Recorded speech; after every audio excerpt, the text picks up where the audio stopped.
चलिए बच्चों,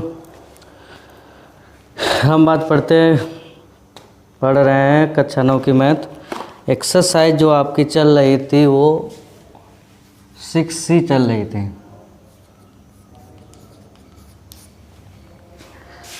और 6C में जो क्वेश्चन थे वो आपके 16 नंबर क्वेश्चन तक हमने बता दिए थे।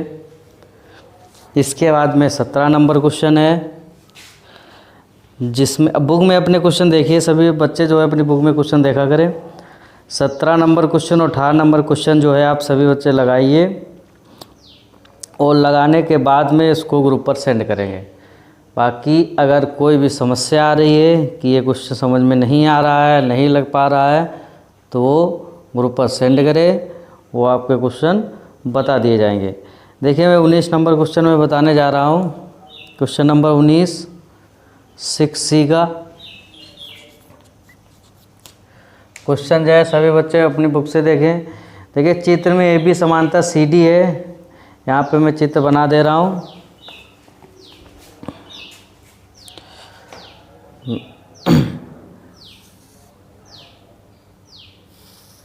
ये AB CD के समांतर है।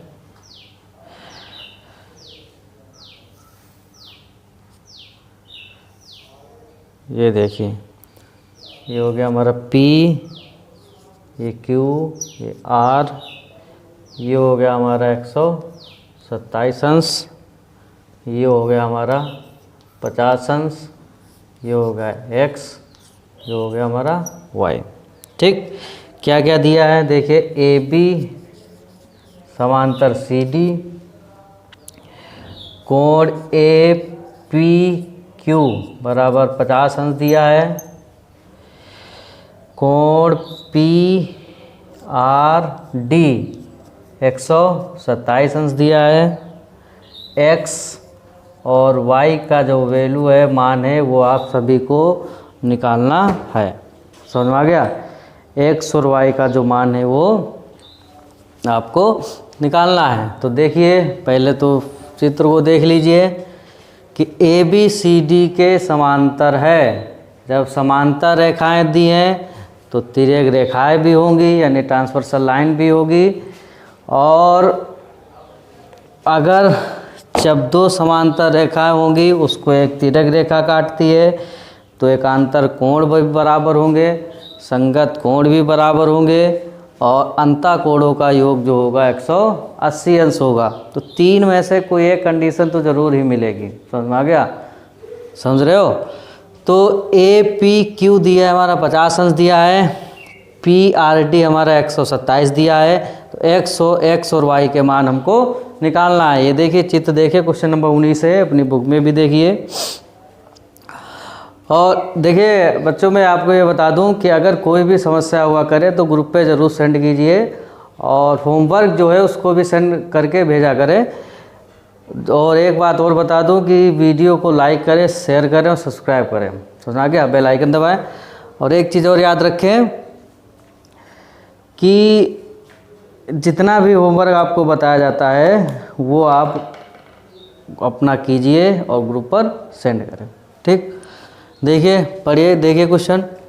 तो अब ये समांतर कह रहा है, यानी ABCD के समांतर दिया है। तो AB और CD समांतर है। अगर उसको PQ जो है हमारी तिर्यक रेखा काट रही है, ये तिर्यक रेखा हो गई, तो ये कोण और ये कोण, ये दोनों कोण जो होंगे आपस में बराबर होंगे। क्यों बराबर होंगे? ये कौन से कोण हो गए हमारे?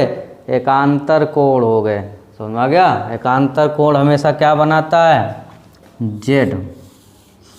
मैंने बहुत पहले बता दिया था, ये चीज़ बिल्कुल माइंड में होनी चाहिए। अल्टरनेट एंगल भी इसको कहते हैं। देखिए, ये चीज़ दिमाग में होनी चाहिए कि कौन सा कोण बनेगा, किस प्रकार से बनेगा, ये माइंड में बिल्कुल होना चाहिए। तो ये हमारा हो गया एकांतर कोण। एकांतर कोण जो हो गया हमारा क्या बनाता है? एकांतर कोण जब दो समांतर रेखाएं को एक तिर्यक रेखा काटती है, तो हमारे एकांतर कोण जो होंगे वो हमारे क्या होते हैं? बराबर होते हैं। समझा गया? अब देखिए,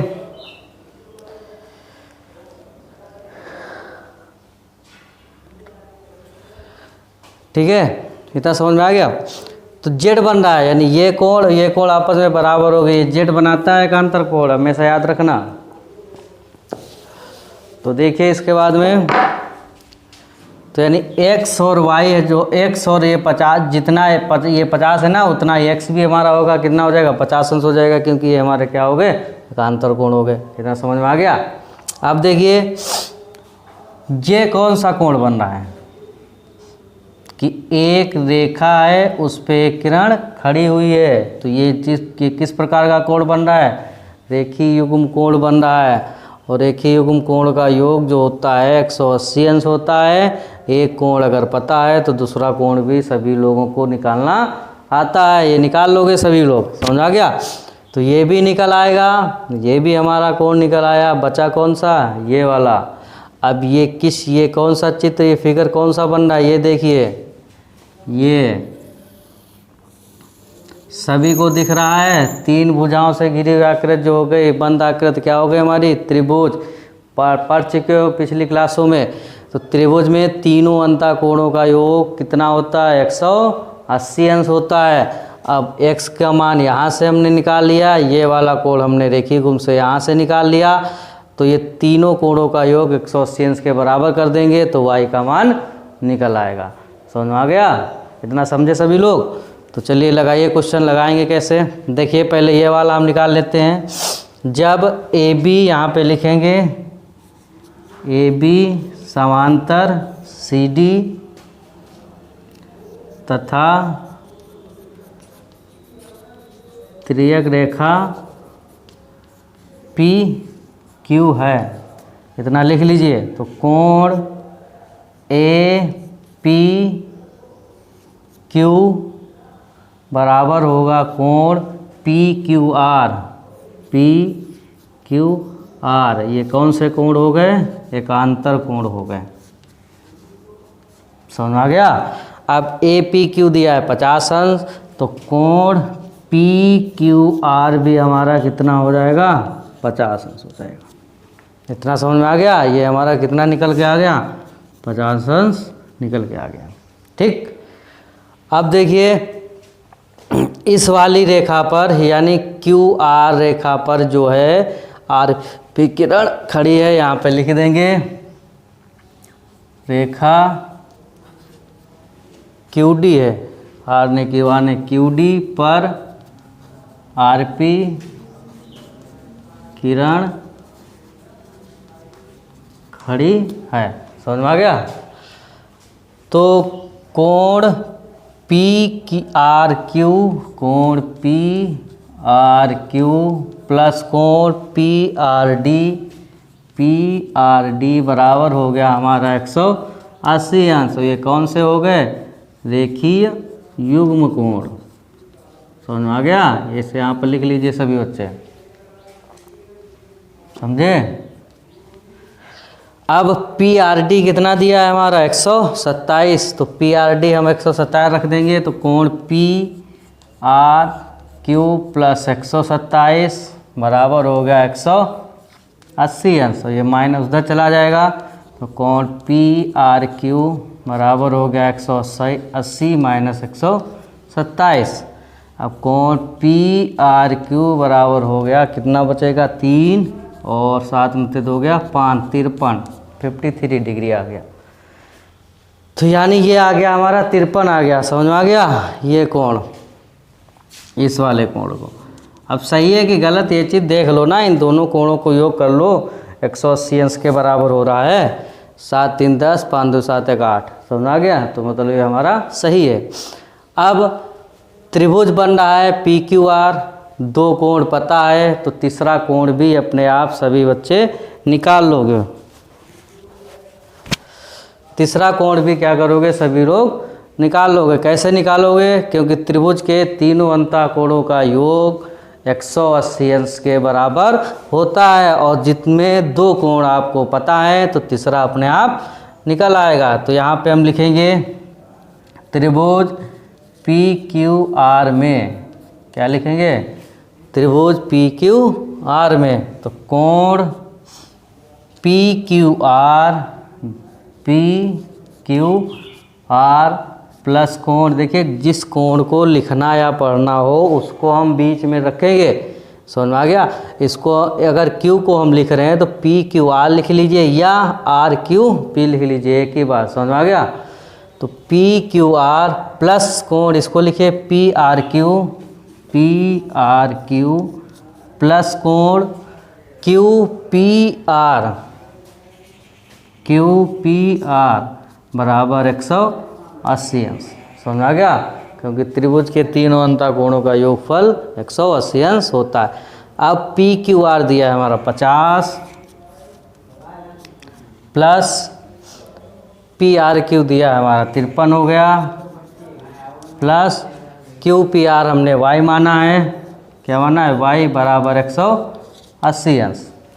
अब देखिए इसको ऐड कर लो या फिर उत्तर सब ले जाओ, यहाँ पे ऐड कर लो, 3 5 5 10 103 डिग्री हो जाएगा। y बराबर 180 और y बराबर कितना आ जाएगा, 180 माइनस 103, इतना समझ आ गया, क्योंकि अब प्लस में है और प्लस में संख्या जो है बराबर के उधर जाएगी तो काय में हो जाएगी, माइनस में। अब y बराबर कितना आ गया, घटा दीजिए 7, कितना बचेगा 77 डिग्री यानी 77 अंश आ गया, समझ आ गया। यानी x आ गया हमारा 50 और y आ गया 77। यही हमारा क्या हो गया आंसर, जो x और y के मान पूछ रहा था, समझ आ गया। तीनों अंतःकोणों को का योग भी कर लीजिए, 7 3 10 7 1 8 180 आ गया तुम्हारा, समझ में आ गया कि नहीं आ गया, समझे। ये आ गया हमारा 77 अंश, समझे। अब एक चीज़ और इसके आगे अभी पढ़ोगे, एक और क्वेश्चन इसके बाद बचा है, वो क्वेश्चन आप लोग लगाइए, अगर नहीं लगे तो बताएंगे हम। इसके बाद में एक आगे पढ़ोगे एक्सरसाइज होगी त्रिभुज के बारे में। देखिए इसको एक टाइप से और भी लगा सकते थे। देखिए ये त्रिभुज जो होता है इस प्रकार से देख लीजिए, यहाँ पे त्रिभुज अगर जो बना हुआ है, अगर इसकी ये इस वाली भुजा को हम आगे बढ़ा देते हैं तो ये कोण जो बन जाता है हमारा बहिष्कोण बनता है। अभी आगे बताएंगे हम। तो बहिष्कोण जो होता है त्रिभुज के सामने दोनों अंतःकोणों का योग के बराबर होता है, यानी ये वाला जो है सामने वाले दो अंतःकोण यानी इसके और इसके योग के बराबर होता है, समझ आ गया। समझ रहे हो कि नहीं समझ रहे हो।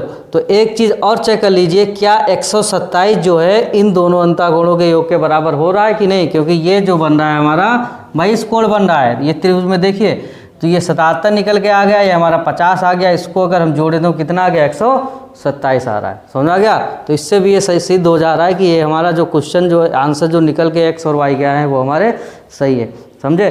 किसी भी प्रमेय से या किसी भी तरीके से अगर तुम चेक करना चाहोगे वो सब आप सभी लोग चेक कर लोगे, ठीक है।